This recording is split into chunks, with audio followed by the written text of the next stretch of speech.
नमस्कार, मी श्वेता. आपण पाहताय साम टीव्ही आणि साम टीव्हीच्या महाराष्ट्र कॉलिंग या विशेष कार्यक्रमात आपल्या सगळ्यांचं मनापासून स्वागत. आयुष्यात आपल्याला अनेक गोष्टी हव्या असतात, पण त्या सगळ्याच गोष्टी मिळत नाहीत ना. बऱ्याचदा आपण म्हणतो सुद्धा जे नशिबात आहे ना तेच आपल्याला मिळेल. तर याच नशिबाबद्दल आज आपण बोलणार आहोत. म्हणून आजचा विषय सुद्धा आपल्याकडे आहे नशिबाने मिळती सारे. आणि याविषयी आज आपल्याला मार्गदर्शन करण्यासाठी आपल्यासोबत स्टुडिओ मध्ये आहेत सुप्रसिद्ध राजज्योतिषांत्रिक श्री माधव गुरुजी. सगळ्यात आधी आपण त्यांचं स्वागत करूयात. नमस्कार गुरुजी. साईराम. आदेश. आपण चर्चा करणार आहोतच, पण त्याआधी गुरुजींची ओळख मी आपल्याला करून देऊ इच्छिते. श्री माधव गुरुजी यांनी शुक्राचार्य ॲस्ट्रॉलॉजी सेंटर दिल्ली मार्फत ज्योतिषशास्त्रांचा विविध शाखांचा तब्बल 16 वर्षांचा अभ्यासक्रम पूर्ण करून राजज्योतिषांत्रिक ही पदवी संपादित केलेली आहे. एक गोष्ट आवर्जून इकडे नमूद करायची आहे ती म्हणजे हा प्रदीर्घ अभ्यासक्रम पूर्ण केलेले महाराष्ट्रामध्ये आजच्या घडीला फक्त 7 जण आहेत आणि श्री माधव गुरुजी हे त्यापैकीच एक आहेत. श्री माधव गुरुजी हे रायगड जिल्ह्यातील असून त्यांच्या घराण्याला ज्योतिष विद्याशास्त्राची 7 पिढ्यांची परंपरा आहे आणि श्री माधव गुरुजी हे 7वे वंशज असून हे कार्य आणि घराण्याची ज्योतिषशास्त्राची परंपरा हे खूप छान पद्धतीने पुढे चालवत आहेत. तसंच श्री माधव गुरुजी हे कायद्याचे पदवीधर सुद्धा आहेत. प्रतिभा ॲस्ट्रॉलॉजी रिसर्च सेंटर हे पनवेल आणि दादर इथं असून श्री माधव गुरुजी या दोन्ही सेंटरमध्ये आपली सेवा पुरवत असतात. तसंच श्री माधव गुरुजींना भेटण्यासाठी आपण पनवेल या सेंटरवर सोमवार ते शुक्रवार या दिवशी आणि प्रत्येक शनिवार आणि रविवारी शिवाजी पार्क दादर इथं गुरुजींना भेटू शकता. तसंच श्री माधव गुरुजी यांचं मार्गदर्शन पुण्यामध्ये सुद्धा तुम्हाला मिळणार आहे. लवकरच पुण्याची तारीख सुद्धा श्री माधव गुरुजी हे तुम्हाला देतील. कॉल करून नक्कीच त्यांची अपॉइंटमेंट बुक करा आणि त्यांना भेटा.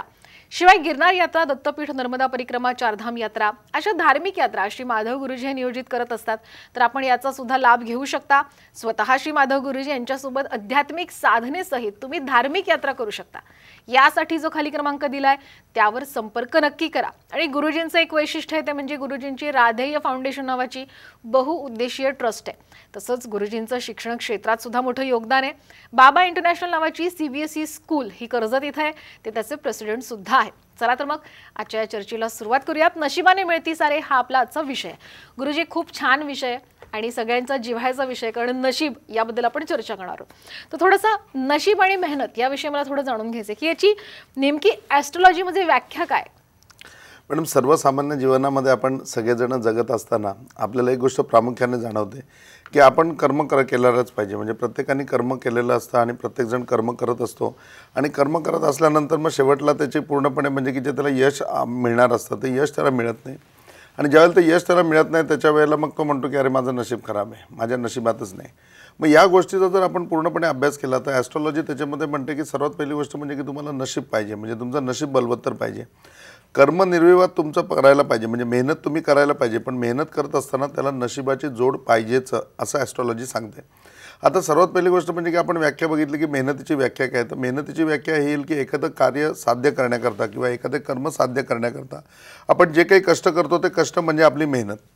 आणि कमी मेहनतीमध्ये जगापेक्षा जास्त म्हणजे इतर सर्वांपेक्षा जास्त यश संपादित करणं म्हणजे काय असेल तर नशीब. म्हणजे आपण म्हणतो की अरे त्याला त्याचं नशीबच बलवत्तर आहे, त्याच्या नशिबाने सगळं होतं, त्याच्या नशिबाने त्याला ते मिळालं. किंवा एखाद्या माणसाला आवर्जून आपण म्हणतो अरे हा खूप नशीबवाला आहे, म्हणजे की या गोष्टीमध्ये सगळं त्याचं म्हणजे पूर्णपणे आलं की बाबा त्यांनी खूप कमी मेहनतीमध्ये एवढं सगळं मोठं उभारलं आहे किंवा त्याला यश मिळालं आहे. आता याच्यामध्ये जर मेहनत धरली तर मेहनतीच्या एकूण जर ॲस्ट्रॉलॉजीप्रमाणे विचार केला तर 3 प्रकारची मेहनत प्रत्येक माणूस करत असतो. काही जण आहेत ते बौद्धिक मेहनत करत असतात, काही जण आहेत ते अंग मेहनत करत असतात पूर्णपणे, आणि तिसरं आहे की सामाजिक मेहनत, की याच्यामध्ये सामाजिक मेहनतसुद्धा करणारे लोक आहेत म्हणजे. आणि मग याच्यामध्ये आपण बौद्धिक जर बघितलं तर बौद्धिक याच्यामध्ये एखादा पत्रकार असतो किंवा एखादा म्हणजे की पूर्णपणे ज्याच्यामध्ये इलोकेशन वगैरे आहे की जे पूर्णपणे वक्तृत्व त्यांचं चांगलं आहे आणि त्याच्यावरती स्टेज शो वगैरे करतात, त्याच्यामध्ये इलोकेशन वगैरे ते करतात, किंवा सूत्रसंचालन वगैरे सगळे कार्यक्रम जे लोक करतात त्याच्यामध्ये बघितलं तर त्यांच्यामध्ये सुद्धा असं असतं की खूप सारं टॅलेंट असतं. म्हणजे एखाद्याचा खूप चांगला अभ्यास आहे, सगळं काही आहे, पण प्रॉब्लेम असा आहे की त्याला कार्यक्रमच मिळत नाही. म्हणजे सगळीकडे त्याचा परफॉर्मन्स झाल्यानंतर सगळेजण म्हणतात की अहो खूप छान वाटला, खूप छान अँकरिंग केलं तुम्ही, पण तेवढे कार्यक्रम त्याला भेटत नाही. म्हणजे की त्याच्या लेवलला तो म्हणतो की माझी बौद्धिक एवढी मेहनत आहे, माझ्याकडे एवढा ज्ञानसाठा आहे, माझ्याकडे एवढी चांगली कला आहे, पण त्या कलेचा काही उपयोग होत नाही.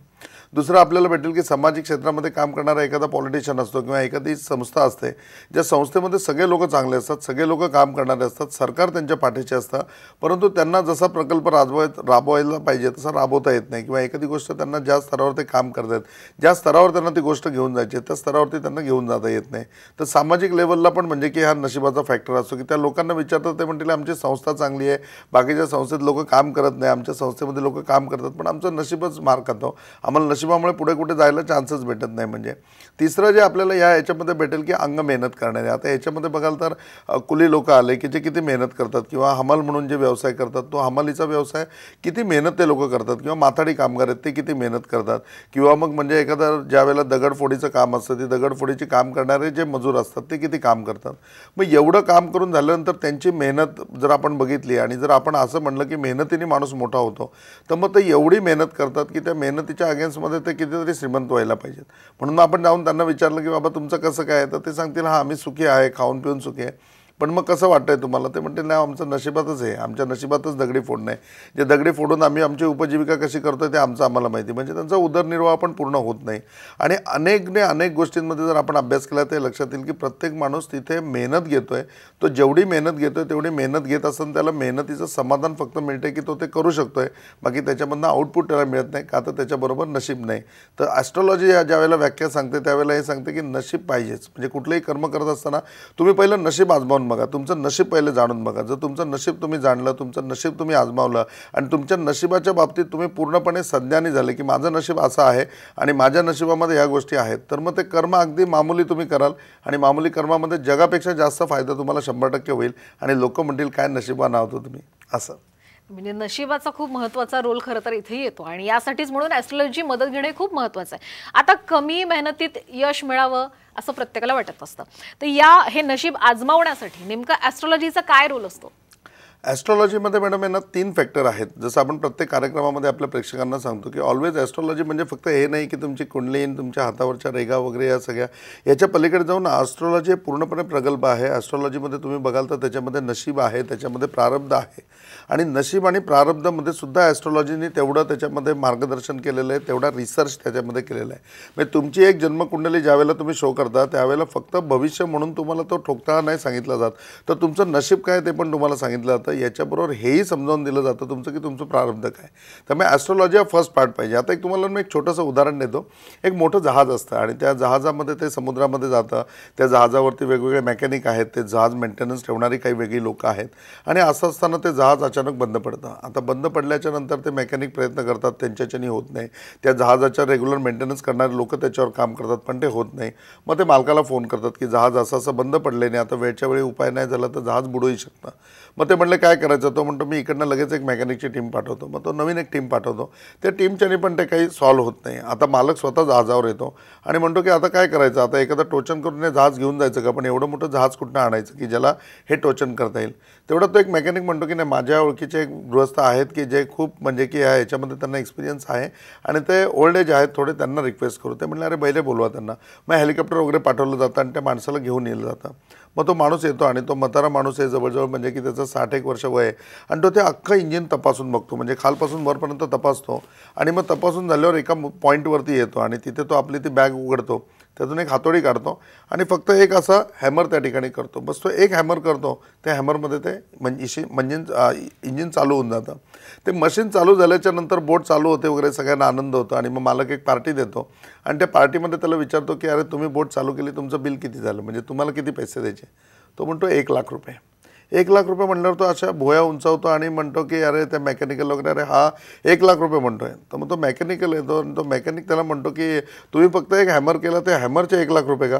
तो म्हणतो नाही हॅमरचे फक्त 100 रुपये, 99,900 तो कुठे मारायचे त्याचे आहेत. तर ॲस्ट्रॉलॉजी तुम्हाला नशिबाच्या बाबतीमध्ये ते कोण सांगतं की तुम्ही जी मेहनत करणार आहे तुम्ही 100 रुपयाचीच मेहनत करा, पण आउटपुट 1 लाखाचा कसा काढायचा, तो 99,900चं जे मार्गदर्शन आहे ना ते ॲस्ट्रॉलॉजी आहे. आणि नशिबाच्या बाबतीमध्ये मेहनत आत्ताच्या पोझिशनमध्ये बघाल तर वेळ अमूल्य आहे. आणि वेळ अमूल्य जर आपल्याला युटिलाइज करायचं असेल, आपल्या जीवनाचं सार्थक करायचं असेल, आपलं जीवन सुखी करायचं असेल, किंबहुना आपल्या उद्देशापर्यंत आपल्या डेस्टिनेशनपर्यंत पोचायचं असेल, तर सर्वात पहिली गोष्ट म्हणजे तुम्ही तुमचं नशीब आजमावलं पाहिजे, तुमचं नशीब जाणून घेतलं पाहिजे. आणि ॲस्ट्रॉलॉजीमधनं त्या सगळ्या की घेतल्या पाहिजेत की 100 रुपयाची मेहनत असेल पण आउटपुट त्याच्यावरचा 99,900 रुपयाचा असेल आणि तुम्ही सगळे सुखी व्हाल. खूप छान पद्धतीने तुम्ही सांगितलं, कारण अनेक जणांचं असं म्हणणंच असतं की आम्ही मेहनत घेतो पण आम्हाला फळ मिळत नाही, तर का नशीब साथ देत नाही. पण आता हे जर नशीब तुमच्यासोबत यावं असं वाटत असेल तर नक्कीच ॲस्ट्रॉलॉजीची मदत पहिले घ्या आणि मग पुन्हा एकदा मेहनत घेऊन बघा, कदाचित नशीब तुमची साथ देऊ सुद्धा शकतं. आणखी सुद्धा यावर आपण चर्चा करणार आहोत, पण वेळ झाली एका छोट्याशा ब्रेकची. कुठेही जाऊ नका, पाहत रहा महाराष्ट्रपाली.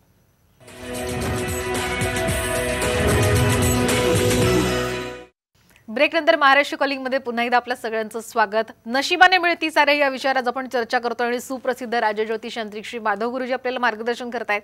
गुरुजी, खूप महत्त्वाचा आणि खूप छान आपली चर्चा रंगत चाललेली आहे. मेहनतीला नशिबाची समजा साथ नसेल तर मग मात्र कोणकोणत्या समस्या उद्भवतात हे सांगू शकाल? खूप छान प्रश्न विचारला मॅडम तुम्ही. कारण प्रत्येकाला जसं आपण म्हणतो की प्रत्येक हेच मानत असतो की कर्माने सगळं घडतं आणि आपण मेहनत करायला पाहिजे, निर्विवाद त्याच्यामध्ये मेहनत करायला पाहिजे. पण उगाच गदा मेहनत करण्यामध्ये काही अर्थ नाही. म्हणजे तुम्ही नशीब जाणून घेतलं पाहिजे.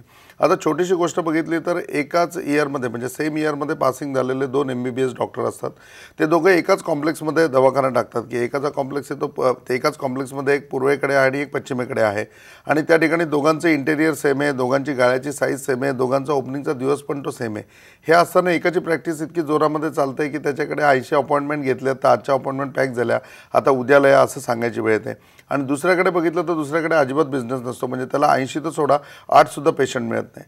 मग या बाबतीमध्ये बघितलं तर काय आहे की तोही MBBS झाला आहे, हाही MBBS झाला आहे, दोघंही एकाच वर्षातले आहेत. म्हणजे असं नाही की याच्याकडे काही वेगळा एक्सपिरियन्स आहे आणि म्हणून त्याच्याकडे गर्दी असेल, याचं काही वेगळं इंटेरियर आहे म्हणून त्याच्याकडे असेल, तर असंही काय नाही आहे.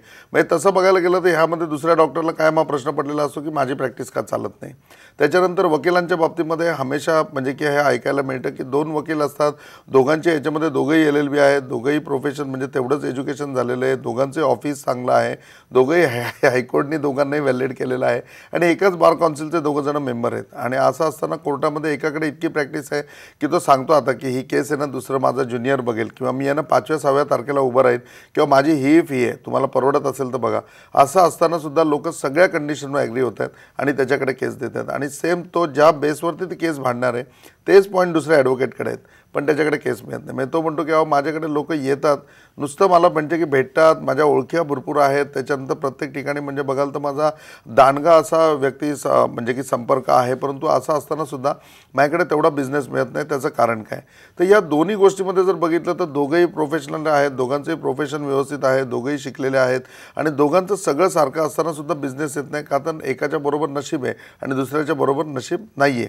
म्हणजे मेहनत दोघंही जण घेत आहेत पण मेहनत दोघंही जण घेत असताना त्याच्यामध्ये नशिबाची साथ जी असायला पाहिजे ती नशिबाची साथ त्याच्या बाबतीमध्ये नाही आहे. म्हणजे तिसरं उदाहरण आपण घेऊ, एक इंजिनियर असतो, जो इंजिनियर जॉबला लागतो आणि जॉबला लागल्यानंतर तो येतो विचारायला ॲस्ट्रॉलॉजीमध्ये किंवा मला प्रमोशन मिळेल का, जेव्हा मला प्रमोशन मिळायला का अडचण येतात. माझा जो बॉस आहे ना तो डिप्लोमा होल्डर आहे आणि मी डिग्री होल्डर आहे, पण मी डिग्री होल्डर असून त्याच्या हाताखाली काम करतो, सगळं प्रोजेक्शन मी करतो, तो फक्त शो करतो. त्या शोवरती तो पुढे निघून जातो, तो प्रमोट होतो आणि मी साधं माझं इन्क्रीमेंट करा म्हटलं, मला चांगला ॲप्रिझल द्या म्हटलं तर कंपनी सांगते परवडत नाही. म्हणजे की माझा जो आता माझा बॉस आहे तो बॉस डिप्लोमा होल्डर आहे, त्याला 1,10,000 पगार आहे आणि मला फक्त 70,000 रुपये पगार आहे. मी 85,000 करा बोललं तर कंपनी म्हणते परवडत नाही. हालांकी की मी इंजिनियर असताना. मग असं का होतं माझ्या बाबतीत की मेहनत तर सगळी मी करतो, फक्त म्हणजे की त्याला तो माझा बॉस असल्यामुळे शो ऑफ तो करतो आणि तो पुढे निघून जातोय, मी आहे त्या ठिकाणी राहतोय. मग या सगळ्या गोष्टींमध्ये विचार केल्यानंतर एक गोष्ट लक्षात येते की त्याच्या बॉस जरी डिप्लोमा होल्डर असला तरी त्याच्याबरोबर नशीब आहे आणि याच्या बाबतीमध्ये नशीब नाही आहे. ही एक फ्रेज सगळ्या ठिकाणी तुम्हाला अनुभवायला मिळेल. याच्या व्यतिरिक्त पण याच्यामध्ये एक फ्रेज आहे. याच्यामध्ये असे लोक भेटतात जे लोक म्हणतात की ॲडव्होकेट म्हणतात आमच्याकडे खूप चांगलं आहे, आमचा जनसंपर्क चांगला आहे, माझ्याकडे लोक भरपूर येतात, पण सगळं माझ्याबरोबर डिस्कशन होतं, माझा ॲडवाईस घेतात, अक्षरशः क्लायंट मला जाताना पाया पडून जातात की खरंच मी तुम्हाला भेटलो आणि मला खूप बरं वाटलं आणि मी 2 दिवसात पेपर घेऊन येतो. पण ते पेपर घेऊन पुढे लोक माझ्याकडे येत नाही. बरं, पेपर घेऊन माझ्याकडे आल्यानंतर माझ्याबरोबर त्यांचे इतके रिलेशन रेडी झालेले असतात की मी असं तोंड दाबून सांगूही शकत नाही आणि मला 1,00,000 रुपये याच्यामध्ये फी पाहिजे. म्हणजे माझे जनसंपर्क चांगला आहे पण मला लिक्विडाईजच करता येत नाही. कितीतरी टॅलेंटेड लोक असे समाजामध्ये आहेत की जी समाजामध्ये काम करत आहेत, ते सुपर पॉलिटिशियन आहेत. म्हणजे की अक्षरशः तिथला नगरसेवक सांगतो की मी नगरसेवक झालो असेल ना तर या माणसामुळे झालो, किंवा एखादा आमदार सांगतो की बाबा माझ्या आता ना पाठीवरती कोरा असं की यांच्या सौजन्याने मी आमदार झालो आहे म्हणून.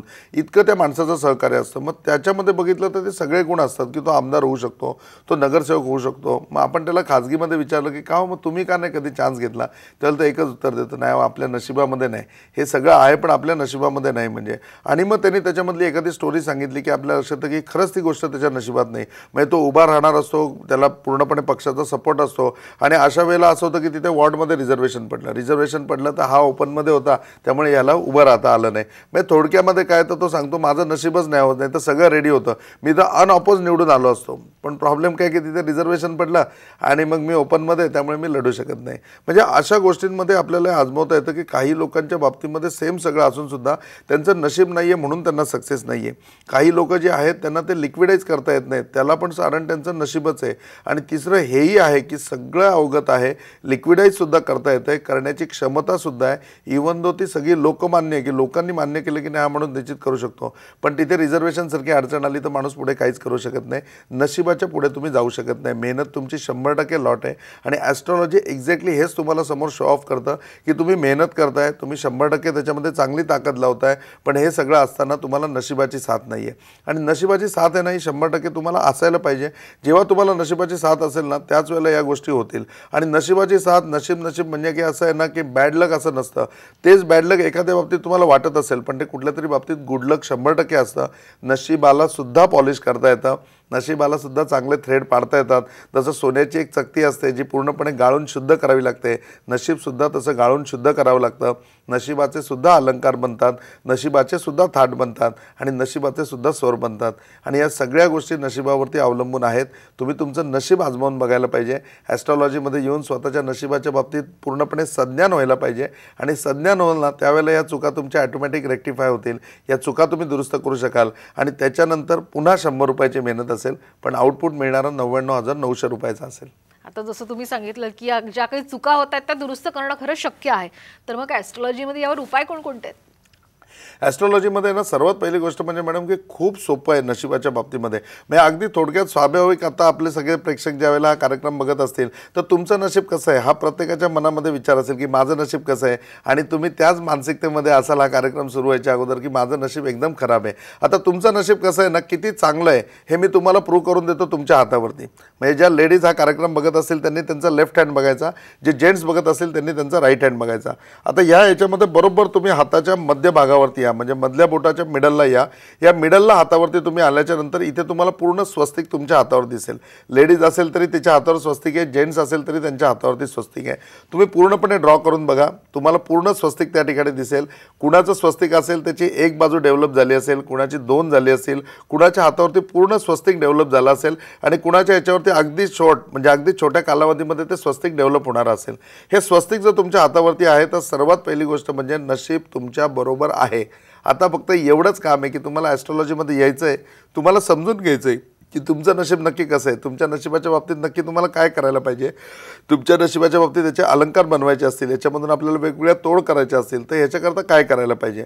आणि एकदा तुम्हाला समजलं की तुम्ही नशीबवान आहे किंवा तुम्ही अल्प मेहनतीमध्ये भरपूर पुढे जाऊ शकता, कुठल्या कुठल्या गोष्टीमध्ये नशीब तुम्हाला साथ देणार आहे. असं नाही की फक्त जी तुम्ही गोष्ट करताय त्याच्यातच तुमचं नशीब तुम्हाला साथ दिला. अशा अनेक गोष्टी असतात जे तुम्ही साध्य करू शकता, तुमचं नशीब तुमच्या बरोबर असतं आणि प्राप्त होऊन देतात. आमच्या याच्यामध्ये एक व्यक्ती होती जी ॲस्ट्रॉलॉजीमध्ये आली आणि त्यांनी सांगितलं की मला आहे ना खूप काही करायची इच्छा आहे. ठीक आहे, माझ्याकडे भांडवल नाही आहे आणि सध्या मी लेबर सप्लायचा बिझनेस करतो, मी लेबर सप्लाय करतो. आणि ज्यावेळेला मी सुरुवात केली त्यावेळेला माझ्याकडे 5 लेबर होते आणि आज मी माझ्याकडे 25 लेबर आहेत आणि ते सगळे मेहनत करतात आणि मला पैसे मिळतात, नो डाऊट त्याच्यामध्ये. पण मला आणखीन काही करायचं आहे, म्हणजे तुम्ही सांगा. त्याला आम्ही त्याला सांगितलं की बस याला कनेक्टिंग ना ट्रान्सपोर्ट आहे, तू कसं पण करून एखादी गाडी घे आणि ती कॉन्ट्रॅक्ट बेसिस लागेल, म्हणजे तू फक्त प्रयत्न कर. आणि मग त्याप्रमाणे त्यांनी थोडीफार चौकशी केली. त्यावेळेला त्याला असं कळलं की आता सेंट्रल रेल्वेचा मोठा प्रोजेक्ट चालू आहे आणि त्या ठिकाणी डंपर हवेत. म्हणजे मग ज्याला काम मिळालेलं होतं त्याला जाऊन तो भेटला, सगळी चौकशी केली, एका चांगल्या माणसाला बरोबर घेतलं, सगळं त्याच्याबद्दल माहिती करून घेतलं आणि मग त्यांनी स्वतःच्या नावावरती एक डंपर घेतला आणि तो डंपर त्या ठिकाणी कॉन्ट्रॅक्टमध्ये लागला. तो कॉन्ट्रॅक्टमध्ये लागल्यानंतर त्याची एवढी डेव्हलपमेंट झाली की आज त्याच्याकडे जवळजवळ स्वतःचे 300 लेबर आहेत आणि याच्यामध्ये बघाल तर डंपर 26 डंपर आज त्याच्याकडे आहेत. म्हणजे थोडक्यामध्ये ज्यावेळेला त्यांनी त्याचं नशीब जाणून घेतलं त्यावेळेला अगदी कमीत कमी वेळामध्ये त्याला याच्यामध्ये पूर्णपणे यश प्राप्त झालं.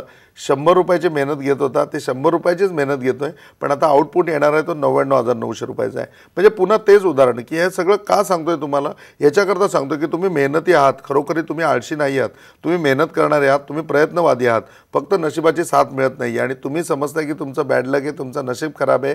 मी माधव गुरुजी प्रतिभा ॲस्ट्रॉलॉजी रिसर्च सेंटर पे तुम्हाला सांगतोय, तुमच्या हाताचा पुरावा देतोय की हाताच्या मध्यभागी जा आणि मध्यभागी बघा तुमच्या हातावरती स्वस्तिक आहे. हा कुणाची एक पातं डेव्हलप व्हायचं राहिलं असेल तर ते 100% 1-2 वर्षामध्ये होईल. पण पहिले जाणून घ्या की तुमचं नशीब कशामध्ये साथ देणार आहे, तुमचं नशीब कसं आहे आणि ते अजून कसं उजळवता येईल. ते उजळवण्याचे प्रकार आम्ही तुम्हाला सांगू, त्याचबरोबर त्याच्याकरता काय करायचं असेल तेही तुम्हाला सांगू. आणि या उपायामध्ये ॲस्ट्रॉलॉजीमध्ये खूप सारे मॅडम असे उपाय येतात की ज्या उपायामध्ये सर्व कार्यसिद्धी यंत्र येतं.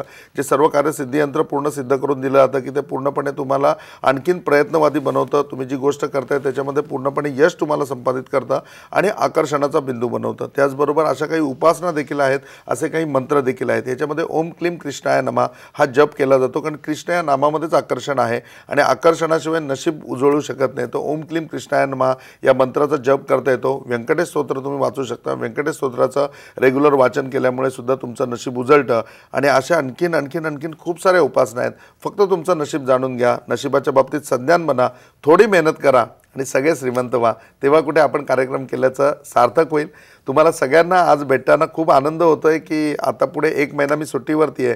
तुम्हाला सगळ्यांना माहिती आहे की आपली नर्मदा परिक्रमा आहे आणि आपला प्रतिभा ॲस्ट्रॉलॉजी रिसर्च सेंटर नावाचा जो यूट्यूब चॅनल आहे त्याच्यावर मी ही लाईव्ह करणार आहे परिक्रमा, की घर बसल्यासुद्धा तुम्ही अनुभव त्याच्यावरती घेऊ शकता. आणि पुढच्या वर्षी मात्र नक्की माझ्याबरोबर सगळ्यांनी यायचं आहे. तर 1 महिना सुट्टीवर असल्यामुळे आता नवीन वर्षी 2024मध्ये फेब्रुवारीमध्ये आपली भेट होईल. जानेवारी महिन्यामध्ये मी परिक्रमेला असल्यामुळे इथे या ठिकाणी स्टेजवर असणार नाही, पण फेब्रुवारीमध्ये नक्की तुम्हाला भेटेन आणि पुन्हा एकदा तुमच्या नशिबाच्या बाबतीत, प्रारब्धाच्या बाबतीत आणि भविष्याच्या बाबतीत मार्गदर्शन करेन. नक्कीच. जाण्याच्या आधी मला खरं थोडा विचारायचं असं की नर्मदा परिक्रमा करण्याने आपलं नशीब कसं पलटू शकतं?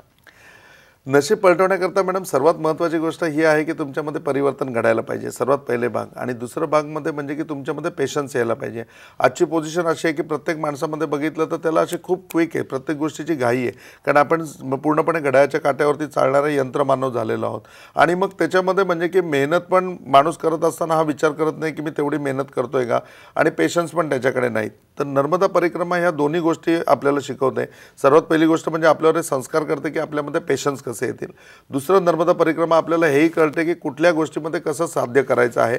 या दोन्ही गोष्टी ज्यावेळेला तुम्हाला होतात म्हणजे कुठल्याही गोष्टीमध्ये तुमची घाई होणार नाही आणि पेशन्स तुमच्याकडे लॉट ऑफ असतील. आणि याच्या व्यतिरिक्त नर्मदा परिक्रमेमध्ये ती पूर्णपणे आध्यात्मिक व्हायब्रेशन आहेत की ज्याच्यामुळे तुमच्यामध्ये स्थिरता निर्माण होते. आपण पूर्णपणे परिक्रमा करतो म्हणजे बघा, एक लाकडी भोवरा जसा आपण पूर्णपणे जर त्या आरीवर उभा करायचा म्हटला तर तो उभा राहणार नाही. पण आपण ज्यावेळेला त्याला गती देऊ म्हणजे ती जाळी बांधून त्याला आपण सोडतो, त्याला गती देतो, त्यावेळेला तो स्वतःभोवती फिरायला लागतो आणि मग मात्र स्थिर होतो. आपलीही तिसरीच अवस्था आहे की आपण अस्थिर काय तर आपण गतीमध्ये नाही आहे. आणि नर्मदा परिक्रमा आपल्यामध्ये ती गती आणते, ज्या गतीमुळे आपण पूर्णपणे स्वतःभोवती गोल फिरायला लागतो. आणि स्वतःभोवती गोल फिरायला लागलो की स्थिर होतो, पेशन्स आपल्यामध्ये येतात, घाई आपल्यामधली मिटते आणि पूर्णपणे आपण नशीबवान होतो.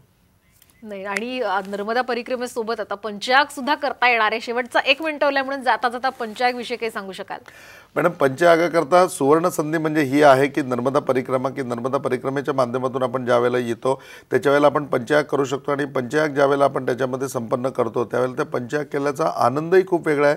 त्यामध्ये खूप मोठी पवित्रता आहे की आपण हे नर्मदा तटावरती करू शकतो, नर्मदेच्या तीरावरती आपण करू शकतो. आणि ही संधी आहे. आणि याच्यामध्ये बघितलं तुम्ही तर आपली नर्मदा परिक्रमेची जी काही एक वर्गणी आहे ती वर्गणीसुद्धा नाममान्य आहे म्हणजे. आणि त्याच्यामध्ये 5 याग होतात. म्हणजे तुम्ही 5 याग केले तर नर्मदा परिक्रमा तुमची फ्री आहे आणि नर्मदा परिक्रमा केली तर त्याच्यावर 5 याग फ्री आहेत. सर्वसामान्य माणसाला हे सगळं परवडावं, त्याच्या हातून व्हावं, हा केवळ याच्या पाठीमागचा उद्देश आहे. आणि अजून सुद्धा आम्ही राखीव ठेवलेलं असतं की असे कोणी भाग्यवान जे 11 मोमेंटला जागे होतील तर त्यांच्याकरता आज सुद्धा 5 सीट रिझर्व आहेत. कोणीही 5 प्रेक्षक त्या ठिकाणी 100% आत्ता तुमच्या मनात आलं असेल तरी नर्मदा परिक्रमेला माझ्याबरोबर येऊ शकता. आणि नाहीतर यूट्यूबच्या माध्यमातून 100% त्या परिक्रमेचा आनंद घेऊ शकता, लाभ घेऊ शकता. नक्कीच. धन्यवाद. इथे आलात, इतकी छान माहिती दिली, मनापासून धन्यवाद. आप सबका जीवन मंगलमय हो, आप सबके जीवन में शांति हो. ओम साई राम. नर्मदे हर. यानंतर महाराष्ट्र कॉलिंग मध्ये वेळ झाली, इथेच थांबण्याची. आपण कुठेही जाऊ नका, पाहत रहा साम टीव्ही.